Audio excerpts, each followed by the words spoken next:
ಕಾರ್ಯಕ್ರಮ ನಿರೂಪಕ ಉಪನ್ಯಾಸಕ ಡಾ ಅರುಣ್ ಉಳ್ಳಾಲ್ ಅವರ ವಿರುದ್ಧ ಮಂಗಳೂರು ನಗರದ ಪೊಲೀಸರು ದಾಖಲಿಸಿಕೊಂಡಿರುವ ಸ್ವಯಂ ಪ್ರೇರಿತ ಕೇಸನ್ನು ಕೂಡಲೇ ವಾಪಸ್ ಪಡೆದುಕೊಳ್ಳಬೇಕು, ಇಲ್ಲದೇ ಇದ್ದಲ್ಲಿ ಬೃಹತ್ ಪ್ರತಿಭಟನೆ ನಡೆಸಲಾಗುವುದು ಅಂತ ಹಿಂದೂ ಜಾಗರಣ ವೇದಿಕೆ ಮಂಗಳೂರು ವಿಭಾಗ ಎಚ್ಚರಿಕೆ ನೀಡಿದೆ.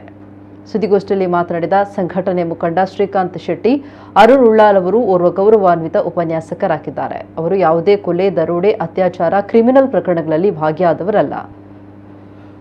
ಆದರೆ ಅವರ ವಿರುದ್ಧ ಜಿಹಾದಿ ಶಕ್ತಿಗಳು, ಕೋಮುವಾದಿ ಸಮಾಜಘಾತು ವ್ಯಕ್ತಿಗಳು ಸೇರಿ ಷಡ್ಯಂತ್ರ ಹೂಡಿ ಪೊಲೀಸರಿಂದ ಪ್ರಕರಣ ದಾಖಲಿಸಿದ್ದಾರೆ. ಇದರ ಹಿಂದೆ ಅರುಣ್ ಉಳ್ಳಾಲ್ ಅವರನ್ನು ದಮನಿಸುವುದಷ್ಟೇ ಅಲ್ಲ, ಇಡೀ ಹಿಂದೂ ಸಮಾಜದ ಮೇಲೆ ದಬ್ಬಾಳಿಕೆ ನಡೆಸಲು ಅರುಣ್ ಉಳ್ಳಾಲ್ ಅವರು ನಡೆಸ್ತಾ ಇರುವ ಧರ್ಮ ಶಿಕ್ಷಣದ ಮೇಲೆ ತಡೆಯೊಡ್ಡಲು ಹಿಂದೂ ಪರವಾದ ವಿಚಾರವನ್ನ ಹರಡಬಾರದು ಎನ್ನುವುದಕ್ಕಾಗಿ ಜಾಲ ಒತ್ತಡ ಹೇರಿದೆ ಅಂತ ಹೇಳಿದರು.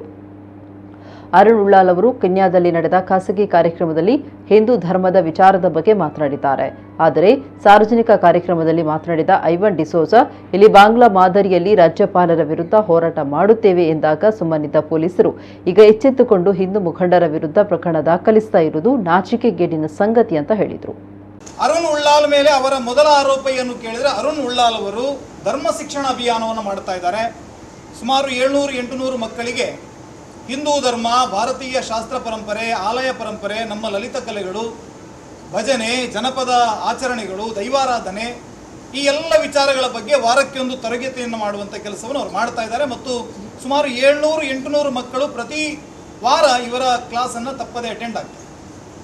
ಒಂದು ಅದ್ಭುತವಾದಂಥ ಸಾಮಾಜಿಕ ಬದಲಾವಣೆಯನ್ನು ತರಬೇಕು ಅಂತ ಅರುಣ್ ಉಳ್ಳಾಲ್ ಅವರು ಪ್ರಯತ್ನವನ್ನು ಮಾಡ್ತಾ ಇದ್ದಾರೆ. ಇದರ ಬಗ್ಗೆ ಅವರ ಆಕ್ಷೇಪ ಇರುವಂಥದ್ದು.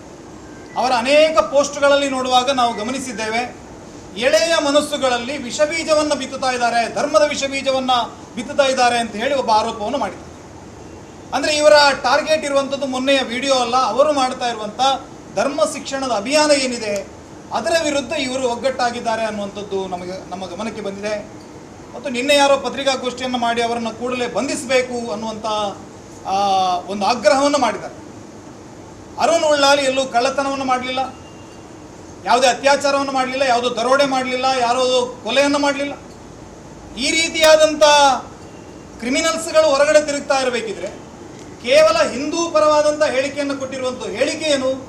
ಹಿಂದೂಗಳು ತಮ್ಮ ಧಾರ್ಮಿಕ ಚಟುವಟಿಕೆಗಳನ್ನು, ಶುಭ ಕಾರ್ಯಗಳನ್ನು ದೇವಸ್ಥಾನಗಳಲ್ಲೇ ಮಾಡಿ, ದೇವರ ದರ್ಶನವನ್ನು ಮಾಡಿ, ದೇವರ ಸನ್ನಿಧಾನದಲ್ಲಿ ನಿಮ್ಮ ಶುಭ ಕೆಲಸಗಳು ನಡೆಯಲಿ ಅಂತ ಅವರು ಹೇಳಿದ್ದಾರೆ. ಎಲ್ಲಿ ಧಾರ್ಮಿಕ ಹಿನ್ನೆಲೆ ಉಳ್ಳಂಥ ಶಾಲೆಗಳಿವೆ, ಹಿಂದೂ ಸಂಸ್ಕೃತಿಗೆ ಮಹತ್ವವನ್ನು ಕೊಡ್ತಾರೆ, ಅಂಥ ಶಾಲೆಗಳಲ್ಲಿ ನಿಮ್ಮ ಮಕ್ಕಳ ವಿದ್ಯಾಭ್ಯಾಸವನ್ನು ಮಾಡಿಸಿ ಅಂತ ಅವರು ಹೇಳಿದ್ದಾರೆ. ಈ ಎರಡು ಸ್ಟೇಟ್ಮೆಂಟ್ಗಳಲ್ಲಿ ಆ ರೀತಿಯ ಏನು ಅಪರಾಧ ಇದೆ ಅನ್ನೋದನ್ನು ನಮಗೆ ಕಮಿಷನರ್ ಅವರು ಸ್ಪಷ್ಟಪಡಿಸಬೇಕು. ಮತ್ತು ಹೇಗೆ ಸ್ವಯಂ ಪ್ರೇರಿತವಾಗಿ ಅವರ ಮೇಲೆ ಪೊಲೀಸರು ಪ್ರಕರಣವನ್ನು ದಾಖಲಿಸಿದ್ದಾರೋ ಅದನ್ನು ಪೊಲೀಸರು ಸ್ವಯಂ ಪ್ರೇರಿತವಾಗಿ ಹಿಂದಕ್ಕೆ ಪಡೆದುಕೊಳ್ಳಬೇಕು. ಇಲ್ಲದೆ ಹೋದರೆ ಈ ವಿವಾದ ಇನ್ನಷ್ಟು ಮುಂದಕ್ಕೆ ಹೋಗುವಂತಹ ಸಾಧ್ಯತೆ ಇದೆ.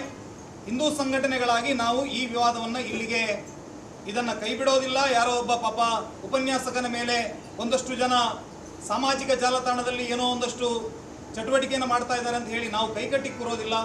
ನಾವು ಕೂಡ ವ್ಯವಸ್ಥಿತವಾಗಿ ಇದರ ವಿರುದ್ಧ ಒಂದು ಹೋರಾಟವನ್ನು ಮಾಡ್ತೀವಿ. ನಾವು ಎಲ್ಲೋ ಕದ್ದು ಮುಚ್ಚಿ ಮಾಡಲ್ಲ, ಬಹಿರಂಗವಾಗಿ ಇದರ ವಿರುದ್ಧ ಒಂದು ಹೋರಾಟವನ್ನು ಕೈಗೆತ್ತಿಕೊಳ್ತೀವಿ.